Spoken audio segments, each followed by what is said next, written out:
Conforme prometido, a partir desse bloco, vamos então analisar de maneira específica as principais alterações promovidas pela Lei 14.230 de 2021, na Lei 8429 de 92.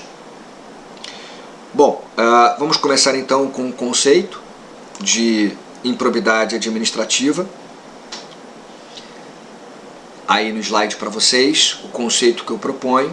A improbidade administrativa pode ser conceituada como um ato ilícito, doloso, praticado por agente público ou terceiro, contra as entidades públicas e privadas, gestoras de recursos públicos, capaz de acarretar enriquecimento ilícito, lesão ao erário e violação aos princípios da administração pública. Claro que esse é um conceito bastante amplo e a partir desse conceito a gente já consegue retirar algumas consequências importantes. Bom, primeiro vejam que no início do conceito a gente afirma que a improbidade é um ato ilícito doloso. Isso já foi destacado no primeiro bloco de aula. A ideia é que agora, com a reforma promovida pela Lei 14.230 de 2021, nós não teremos mais ato de improbidade culposo. Havia na redação originária da Lei de Improbidade uma possibilidade excepcional de improbidade culposa, que era aquela prevista no artigo 10, que trata de ato de improbidade por lesão ao erário. O artigo 10 era o único dispositivo da lei de improbidade que admitia ato de improbidade praticado de forma culposa. Tirando o artigo 10, para os demais atos de improbidade, a regra já era o dolo, tanto para o enriquecimento ilícito quanto para a violação aos princípios, como também para a concessão ou aplicação indevida de benefícios financeiros ou tributários, do artigo 10A, o artigo 10A que foi revogado pela Lei 14.230 de 2021. Mas então o que nós percebemos é que com a reforma da Lei de Improbidade, eu vou chamar a Lei 14.230 de 2021 a partir de agora de reforma também, com a reforma nós não teremos mais a modalidade culposa. Quando você olha agora para o artigo 10 da Lei de Improbidade, o artigo 10 fala em dolo, não fala mais em culpa. E o próprio artigo 1º, nós vamos ver isso na sequência, o próprio artigo 1º da Lei de Improbidade, de maneira já bem categórica, portanto, logo na redação inicial da lei, no artigo 1º, a lei já vai destacar que o ato de improbidade só pode ser assim capitulado se houver dolo. Então não há mais a possibilidade de improbidade culposa. Por isso que no conceito eu destaco que é o ato ilícito doloso. Não cabe mais improbidade culposa com a reforma.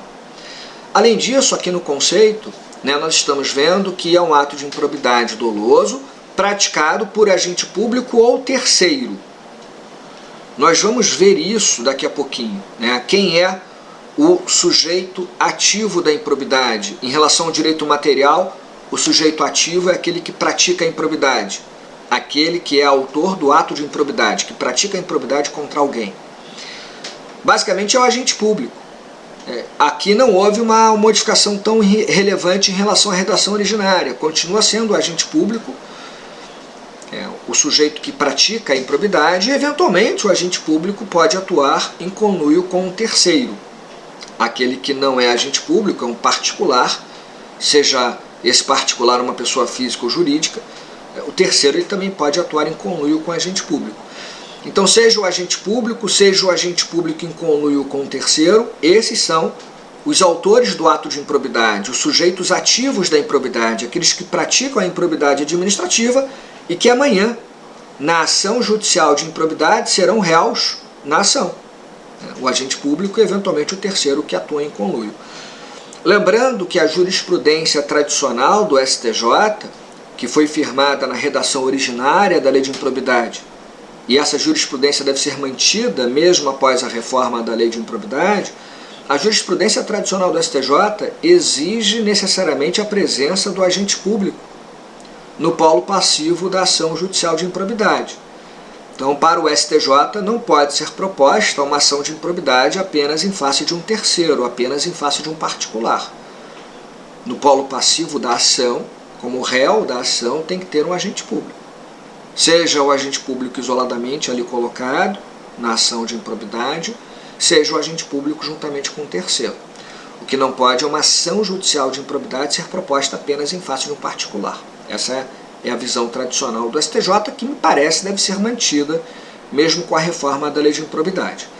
Mas enfim, em relação ao direito material, quem é que pratica a improbidade que amanhã vai ser responsabilizado na ação judicial e vai ser, né, punido, né, com aquelas sanções previstas no artigo 12 da lei de improbidade? Então o agente público e eventualmente o agente público e o terceiro, se houver esse conluio.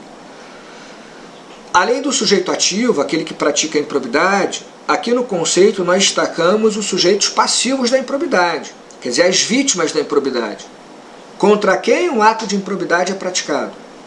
Então vejam no conceito, contra as entidades públicas e privadas gestoras de recursos públicos. A improbidade ela é praticada contra a administração pública, direta e indireta, e contra pessoas privadas que mesmo que não integrem a administração pública, são pessoas privadas que são gestoras de recursos públicos. Então essas vítimas da improbidade, que nós chamamos de sujeitos passivos da improbidade, no direito material o sujeito passivo é a vítima da improbidade, essas vítimas da improbidade elas são mencionadas logo no artigo 1º da LIA, da Lei de Improbidade Administrativa, da LIA. E a gente vai depois também destacar quem são essas pessoas com mais profundidade. Tá? Então a gente só está primeiro aqui apresentando um conceito, depois eu vou destacar todas essas questões em slides próprios.